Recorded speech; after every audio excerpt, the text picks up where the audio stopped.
Shalom, sahabat LTVC yang diberkati Tuhan. Senang bertemu kembali dalam ibadah online kami hari ini. Bagi saudara yang pertama kali bergabung dalam channel LTVC, kami mengucapkan selamat datang. Sahabat LTVC, kami ingin mengingatkan, setiap ibadah LTVC disertai perjamuan kudus. Dimohon sahabat LTVC menyediakan roti dan anggur untuk setiap mengikuti perjamuan kudus dalam ibadah ini bersama-sama secara online. Bagi sahabat yang mengikuti ibadah online kami dan belum memiliki komunitas, dapat menghubungi kami lewat WhatsApp atau email tertulis di layar. Sebelum ibadah, saya akan membagikan satu ayat firman Tuhan dari Matius pasal 12 ayat 20. Buluh yang patah terkulai tidak akan diputuskannya, dan sumbu yang pudar nyalanya tidak akan dipadamkannya, sampai ia menjadikan hukum itu menang. Saya berdoa kiranya sahabat LTVC menjadi kuat dan menjadi pemenang dalam nama Yesus. Amin. Kiranya kehadiran kami menjadi berkat bagi sahabat LTVC. Tuhan Yesus memberkati. Ku diberi kuasa dari Raja Mulia, menaklukkan musuh di bawah kakiku. Amin.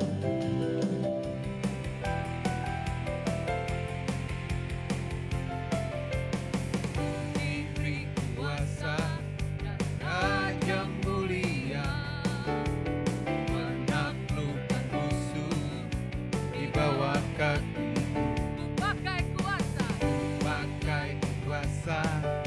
Raja Mulia, bila Allah ada bersamaku, siapa jadi lawanku? Sungguh besar Kau Tuhanku, Engkau perisai hidupku. Ku berdiri dengan iman dalam Yesus Tuhan. Kau yang memberi kemenangan, ku bersorak merayakan, terpujilah Engkau Raja segala raja. Katakan, ku diberi kuasa dari Raja Mulia. Diberi kuasa dari Raja Mulia, menaklukkan musuh di bawah kaki. Pakai kuasa Raja Mulia, bila Allah ada bersamaku, siapa jadi lawanku? Bila Allah ada bersamaku, siapa jadi lawanku? bila Bila Allah ada bersamaku, siapa jadi lawanku? katakan Sungguh besar Kau Tuhanku, Engkau perisai hidupku. Ku berdiri dengan iman dalam Yesus Tuhan. Kau yang memberi kemenangan, ku bersorak merayakan, terpujilah Engkau Raja segala raja. katakan sungguh besar. Sungguh besar Kau Tuhanku, Engkau perisai hidupku. Ku berdiri dengan iman dalam Yesus Tuhan.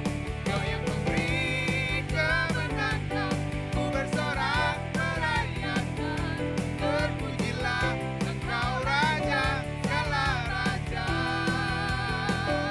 Terpujilah Engkau Raja segala raja. Terpujilah Engkau Raja segala raja. Terima kasih Tuhan, Engkau menjadikan kami lebih dari pemenang, karena Engkau Allahku yang baik. Amin. Glory bagimu Yesus. Kita akan menjadikan umat-umat pemenang, karena Allah dahsyat dalam kehidupan kita. Glory, lebih dari pemenang dalam segala perkara. Amin.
besar Tuhan, karena kuasa-Mu, Engkau menjadikan kami pemenang-pemenang yang ajaib.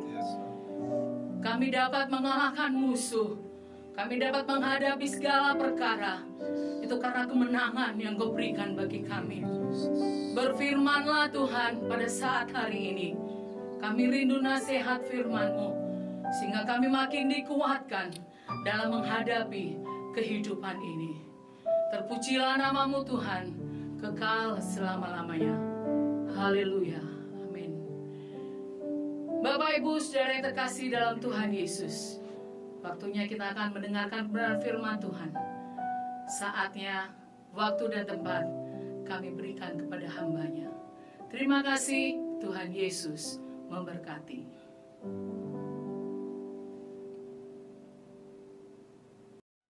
Puji Tuhan, Shalom, sahabat LTVC yang dikasih Tuhan, dan juga Bapak Ibu yang turut menyaksikan ibadah online ini. Adalah anugerah dan sukacita besar jika kita bisa beribadah dan mengagungkan nama Tuhan tanpa batas ruang dan waktu seperti sekarang ini. Memang Bapak Ibu hari-hari tidak mudah, tapi bagi mereka yang bersungguh hati terhadap Tuhan, sebagaimana dikatakan di dalam 2 Tawarikh 16 ayat 9, bahwa mata Tuhan menjelajah seluruh bumi untuk melimpahkan kekuatan kepada mereka yang bersungguh hati terhadap Dia. Maka biarlah orang-orang yang bersungguh hati itu adalah kita saat ini yang telah memutuskan untuk beribadah serius, untuk meneliti, pay attention, dengar-dengaran apa yang dikatakan Roh kepada jemaat-jemaat, sehingga kita kuat dalam kekuatan kuasa-Nya di hari-hari seperti saat ini. Saudaraku, kepada saya diberikan tema yang cukup menantang terhadap pemahaman, bahkan pengenalan kita akan Dia. Dan tema kita adalah We are more than conquerors, atau kita lebih daripada pemenang. Walaupun statement ini mungkin telah familiar di telinga kita karena sering dinyanyikan seperti nyanyian di awal tadi, tapi sepertinya jarang dibahas dan dikupas apa yang menjadi substansinya dalam konteks mengapa dikatakan bahwa kita lebih daripada pemenang. Tapi sebelum lebih jauh, mari kita mendedikasikan hati kita terlebih dahulu pada Tuhan. Kita berdoa agar roh hikmat dan roh wahyu, bahkan roh pengertian bekerja di tengah-tengah kita. Baik pada saya yang menyampaikan dan Bapak Ibu yang mendengarkan. Mari kita berdoa. Bapa Surgawi, kami bersyukur untuk hari ini bahwa kami duduk diam di dalam hadirat-Mu yang kudus, berkumpul bersama dalam fellowship di dalam kebenaran-Mu. Kami bersyukur untuk hari ini kerajaan-Mu dan kehendak-Mu dinyatakan. Kami semakin memahami ya Tuhan bahwa Engkau begitu rindu, banyak hal yang Engkau inginkan agar kami tumbuh mendewasa mengenal Engkau dalam kesempurnaan Kristus. Karenanya biarlah kebersamaan dalam fellowship ini kami menjadi merespon atas panggilan-Mu yang kudus bagi kami pribadi lepas pribadi. Ajarlah kami Bapa, pimpin kami dalam seluruh kebenaran, supaya kami merdeka, mampu hidup sebagaimana seharusnya kami hidup sebagai anak-anak-Mu, cakap melakukan kehendak-Mu. Berbicaralah, kami siap mendengarkan Engkau. In Jesus' mighty name we pray. Amen. Oke. Tadi sebelumnya saya membuat pertanyaan, dalam konteks apa atau mengapa bisa dikatakan bahwa kita lebih daripada pemenang. Pertanyaan seperti ini menjadi penting, supaya kebenaran ini tidak hanya sebuah statement di permukaan saja, yang pada faktanya tidak menjadi di dalam kehidupan kita. Tapi sebaliknya kita benar-benar paham dan mengalami suatu keadaan bahwa memang kita lebih daripada pemenang. Absolutely yes dan amin. Dengan cara bertanya dalam hati seperti ini Bapak Ibu, sebenarnya kita sedang mengaktifasi telinga seorang murid bagi sang guru. Dalam arti Roh Kudus akan lebih mudah berinteraksi mengajar kita. Kita akan cepat menyimak di balik dari sekedar kata-kata. Kita akan sampai pada substansinya atau pada hakikatnya. Ayo kita buktikan. Mari kita sama-sama melihat apa yang dimaksudkan oleh Rasul Paulus yang terdapat di dalam Roma 8 ayat 37. Satu-satunya ayat yang mengatakan bahwa we are more than conquerors. Tapi supaya kelihatan polanya Bapak Ibu atau konteksnya, mari kita baca Roma 8 mulai dari ayat 31 sampai dengan ayat 39 yang berbunyi sebagai berikut. Sebab itu, apakah yang akan kita katakan tentang semuanya itu? Jika Allah di pihak kita, siapakah yang akan melawan kita?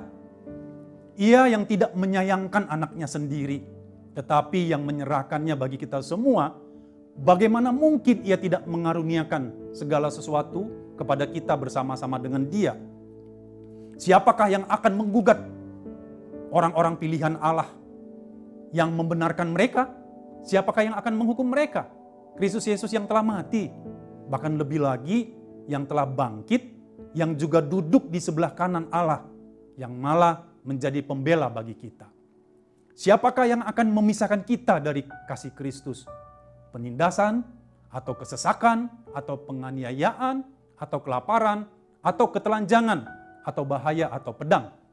Seperti ada tertulis, oleh karena engkau, kami ada dalam bahaya maut sepanjang hari.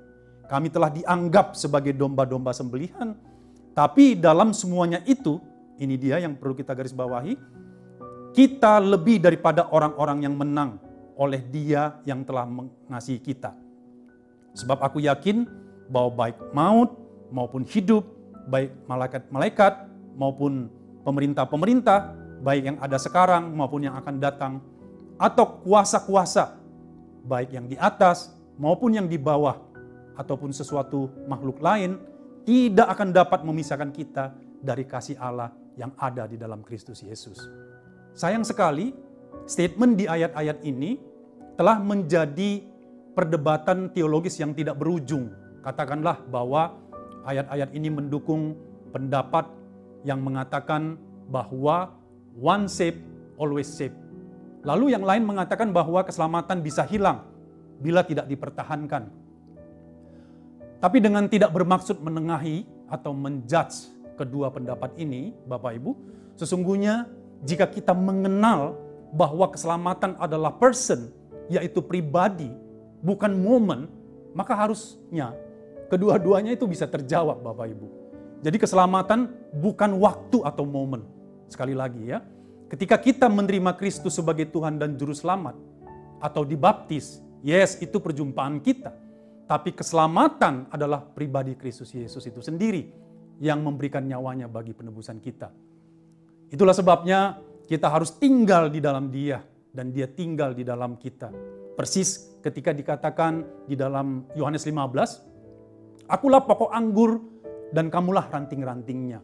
Barang siapa tinggal di dalam aku dan aku tinggal di dalam Dia, ia berbuah banyak, sebab di luar aku kamu tidak dapat berbuat apa-apa. Bapak Ibu, kalau kita tinggal berdiam, berrelationship, intim, menyatu, oneness with Christ, maka kita selamat. Karena memang Dialah keselamatan itu. Sebenarnya topik ini sangat berkaitan erat dengan tema kita, tapi tentang keselamatan nanti lebih detail kita sharingkan di lain kesempatan. Hari ini kita sedang menyimak tentang mengapa disebut kita lebih daripada pemenang. Jelas sekali dikatakan tadi di dalam ayat 37 yang sudah kita baca sama-sama. Dikatakan tadi, tetapi dalam semuanya itu kita lebih daripada orang-orang yang menang oleh Dia yang telah mengasihi kita. Ayat ini sering disalah mengerti Bapak Ibu, dibawa kepada hal-hal yang dangkal, kepada perkara-perkara dunia, menjadi sekedar yel-yel, lebih daripada perjalanan pengenalan identitas kita di dalam Kristus sebagai anak-anak Allah yang dewasa. Itulah yang diinginkan Tuhan. Memang tidak masalah jika itu adalah bagian dari perjalanan rohani kita. Tapi akan menjadi masalah jika kita berkutat hanya sampai di situ. Melalui sharing ini saya rindu dalam hidup saya dan hidup saudara-saudara semua, rancangan kekal Allah itu menjadi di dalam kita, yaitu serupa dan segambar dengan Dia. Nah, kita harus mengerti bahwa tulisan-tulisan ini dahulu ditujukan kepada jemaat di Roma, baik orang-orang Yahudi maupun Gentiles, non-Yahudi, yang juga menjadi percaya pada pemberitaan Injil Kristus saat itu. Kita tahu bahwa Roma adalah negara yang saat itu sangat maju, Bapak Ibu. Memiliki ilmu pengetahuan yang baik, masyarakatnya berpendidikan yang tinggi, banyak filsuf-filsuf hukum ternama berasal dari Roma. Jadi masyarakatnya maju dalam tatanan hukum. Artinya bahwa sesungguhnya tulisan-tulisan dalam kitab Roma sangat bercorak hukum. Kebetulan saya berlatar belakang sebagai seorang lawyer, advocate. Ketika dikatakan tadi, tapi dalam semuanya itu kita lebih daripada orang-orang yang menang, jelas sekali itu merujuk pada semua yang diuraikan sebelumnya. Bapak Ibu, sebelumnya Rasul Paulus, kalau kita baca mulai dari pasal 1 sampai dengan pasal 8 ini, sebenarnya itulah semua yang dikatakan oleh Rasul Paulus. Ya kan? Bagi saya, Rasul Paulus, saya membacanya Rasul Paulus di sini sedang menguraikan dalil hukumnya kepada jemaat di Roma yang paham hukum, Bapak Ibu. Maka jangan heran, Rasul Paulus membuat statement, mengatakan dalam pasal sebelumnya di pasal 7, ya, dikatakan begini Bapak Ibu. Apakah kamu tidak tahu, saudara-saudara, sebab aku berbicara kepada mereka yang mengetahui hukum, bahwa hukum berkuasa atas seseorang selama orang itu hidup. Nah, bahkan Rasul Paulus sendiri telah menemukan fakta hukum yang ditulisnya dalam pasal 7 ayat 18, Bapak Ibu. Dia mencontohkan dirinya. Saya juga ketika bertemu ayat-ayat ini, saya sendiri menemukan bagaimana erangan hati saya, Bapak Ibu. Sama dengan kita semua. Nah, tertulis begini. Sebab aku tahu bahwa di dalam aku, yaitu di dalam aku sebagai manusia, tidak ada sesuatu yang baik. Sebab kehendak memang ada di dalam aku, tetapi bukan hal berbuat apa yang baik. Lalu dikatakannya begini Bapak Ibu. Sebab di dalam batinku, aku suka akan hukum Allah. Ya kan? Tapi di dalam anggota-anggota tubuhku, aku melihat hukum yang lain yang berjuang melawan hukum akal budiku dan membuat aku menjadi tawanan hukum dosa yang ada di dalam anggota-anggota tubuhku. Aku manusia celaka, kata Paulus. Kata saya juga ketika saya memahami ayat-ayat ini. Dia hidup di dalam saya dan harusnya juga hidup di dalam kita semua. Nah, Paulus mengerang, aku manusia celaka. Siapakah yang akan melepaskan aku dari tubuh maut ini? Syukur kepada Allah oleh Yesus Kristus Tuhan kita. Ya. Lalu dikatakan di dalam Roma 8 sebagai konklusi dari pernyataan hukum Rasul Paulus, mengapa disebut kita lebih daripada pemenang adalah dia tiba kepada wrap up atau kesimpulan. Dikatakannya, demikian sekarang tidak ada penghukuman bagi mereka yang ada di dalam Kristus Yesus. Jadi jangan salah ya Bapak Ibu, kadang-kadang yang tadi saya katakan seolah-olah ketika dikatakan dari depan mimbar itu menjadi di dalam kita, itu tidak benar. Tapi kita menggarisbawahi di sini bahwa mereka yang ada di dalam Kristus, Roh yang memberi hidup telah memerdekakan kamu dalam Kristus dari hukum dosa dan hukum maut. Lagi-lagi berbicara tentang hukum Bapak Ibu sekalian. Iya kan? Sebab apa yang tidak mungkin dilakukan hukum Taurat karena tidak berdaya oleh daging, telah dilakukan oleh Allah dengan jalan mengutus anaknya sendiri di dalam daging, yang serupa dengan daging yang dikuasai dosa. Karena dosa, ia telah menjatuhkan hukuman atas dosa di dalam daging, supaya tuntutan hukum Taurat digenapi di dalam kita, yang tidak hidup menurut daging, tapi menurut roh. Artinya apa Bapak Ibu? Kita dijelaskan di sini bahwa kita sebagai manusia memang tidak ada yang baik. Tapi kita telah berpindah bukan lagi berdasar kepada hukum Taurat, tapi sekarang kita pindah kepada hukum Kristus, yaitu kasih karunia. Maksudnya apa? Ini juga banyak disalah mengerti tentang kasih karunia. Tapi ketika dikatakan bahwa kita adalah lebih daripada pemenang, maksudnya adalah yang melakukannya di dalam kita bukan karena kuat dan gagah kita semata-mata, tapi roh yang ada di dalam kita. Inilah sebenarnya kenapa kita disebut lebih daripada pemenang. Karena kalau pemenang itu kita yang bertanding. Itulah inti daripada hukum Taurat. Hukum Taurat berkata begini, rumus hukum Taurat, barang siapa melakukannya, ia akan berbahagia oleh karenanya. Tapi rumus kasih karunia, jangan katakan di dalam hatimu, siapakah yang akan naik ke sorga untuk membawa Yesus turun, atau siapakah yang turun ke jurang maut untuk membawa Yesus. Maksudnya adalah begini, bahwa di dalam hukum Kristus, Tuhan telah memberikan rohnya kepada kita. Rohnya lah yang membuat kita mampu melakukan segala hukum-hukumnya. Hukum Taurat itu bukan salah, tapi kalau kita melakukannya karena hukum, ya kita bisa senang kalau kita sukses, bisa berhasil. Tapi dikatakan begini, manusia itu keinginannya adalah dosa, adalah maut. Tapi kasih karunia, keinginannya adalah Allah sendiri.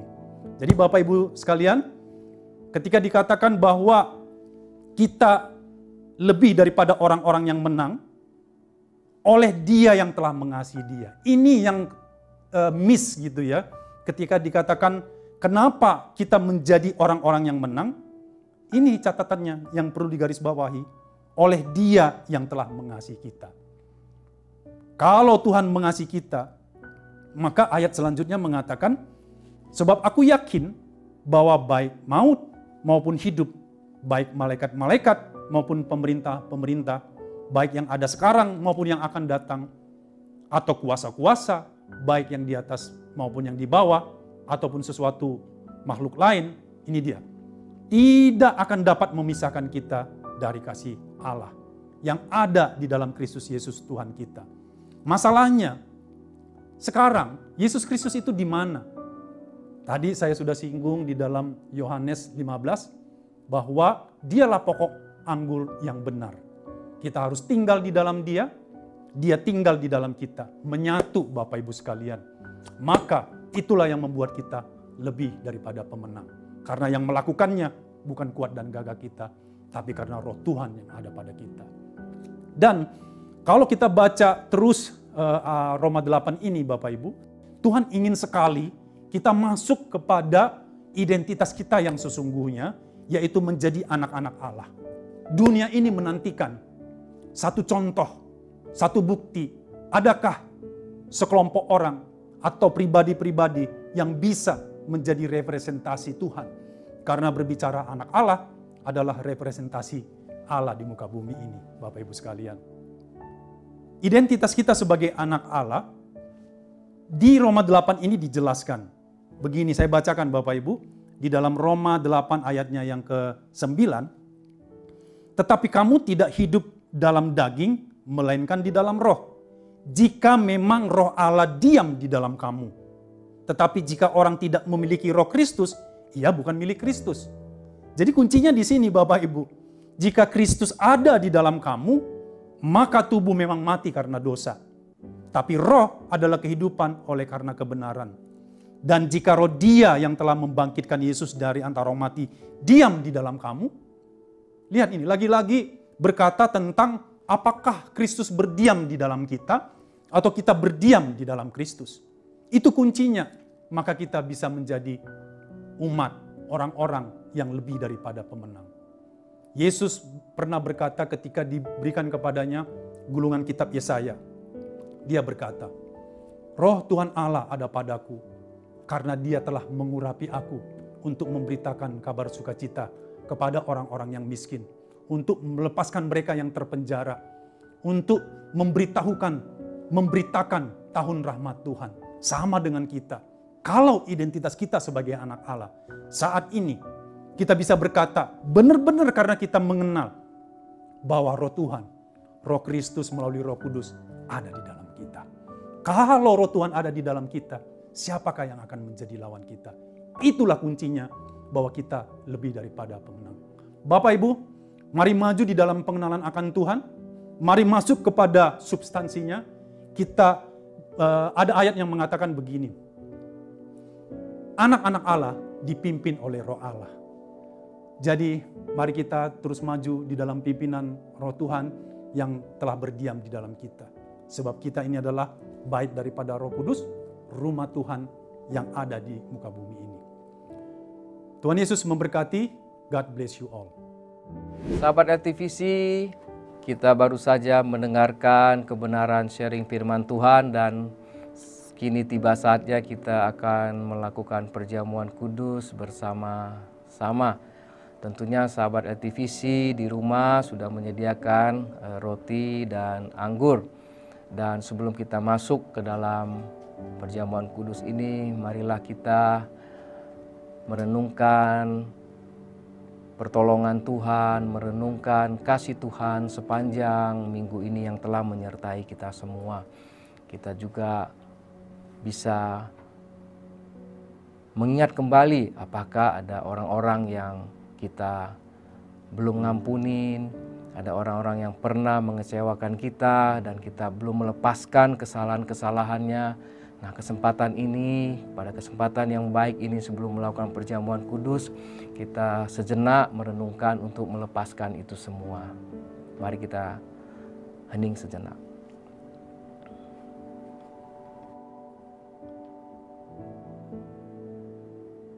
Ya, kita masuk ke dalam perjamuan kudus, kita ambil roti, kita angkat tinggi-tinggi secara bersama-sama. Sebab apa yang telah kuteruskan kepadamu telah aku terima dari Tuhan, yaitu bahwa Tuhan Yesus pada malam waktu ia diserahkan mengambil roti. Dan sesudah itu ia mengucap syukur atasnya. Ia memecah-mecahkannya dan berkata, inilah tubuhku yang diserahkan bagi kamu, perbuatlah ini menjadi peringatan akan aku. Bukankah roti yang kita pecah-pecahkan ini merupakan persekutuan dengan tubuh Kristus? Amin. Mari kita makan bersama-sama.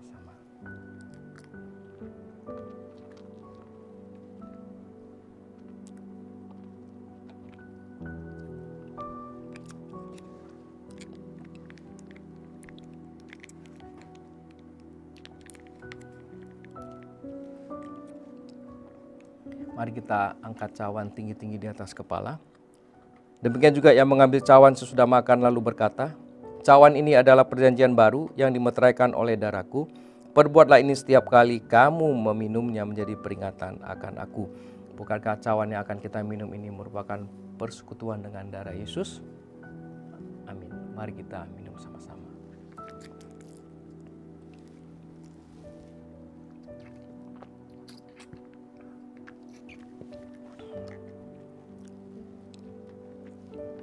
Sahabat LTVC, firman Tuhan di dalam Yohanes 15 ayat 7 berkata, jikalau kamu tinggal di dalam aku dan firmanku tinggal di dalam kamu, mintalah apa saja yang kamu kehendaki dan kamu akan menerimanya. Demikian juga Yohanes 6 ayat 56, barang siapa makan dagingku dan minum darahku, ia tinggal di dalam aku dan aku di dalam dia. Sahabat LTVC, mari kita satukan hati, kita berdoa bersama-sama. Tuhan Yesus, terima kasih kami telah mendengarkan kebenaran firman-Mu, kami telah melakukan perjamuan kudus. Kini saatnya kami berdoa seturut kehendak firman-Mu. Kau memberkati semua sahabat LTVC dimanapun berada Tuhan. Kami berdoa sahabat LTVC yang butuh berkat-berkat dari Tuhan, yang butuh berkat yang untuk keperluan kehidupannya Tuhan Kau cukupkan, tidak ada satupun yang kekurangan Tuhan. Kau buka perbendaharaan langit, Kau curahkan berkat ke semua sahabat LTVC. Tuhan, bagi sahabat LTVC yang sedang sakit, dalam sakit penyakit apapun Tuhan Kau sembuhkan. Kami percaya Engkau mampu menyediakan kesembuhan bagi kami. Mujizat masih ada sampai saat ini Tuhan. Kami juga berdoa untuk seluruh sahabat LTVC, biarlah dilindungi oleh Tuhan. Dan juga untuk negara kami Indonesia, Engkau memberkati Tuhan. Dari Sabang sampai Merauke Tuhan Engkau memberkati. Dari Sangir sampai Rote juga Engkau memberkati Tuhan. Semua kota-kota di Indonesia, sampai ke pelosok-pelosok Engkau memberkati Tuhan. Biarlah Indonesia menjadi negara yang kuat, negara yang tangguh, negara yang kuat secara ekonominya Tuhan, kuat secara rohaninya juga Tuhan. Biarlah negara kita, negara Indonesia ini menjadi negara yang kuat di mata dunia Tuhan. Sahabat LTVC, kini tiba saatnya kita mengakhiri ibadah kita pada hari ini. Arahkan hatimu kepada Tuhan dan angkatlah kedua belah tanganmu. Terimalah berkat rahmat anugerah dari Allah Bapa melalui anaknya yang tunggal Yesus Kristus. Dengan persekutuan bersama Roh Kudus mulai saat ini sampai selama-lamanya. Mari yang percaya sama-sama katakan, amin.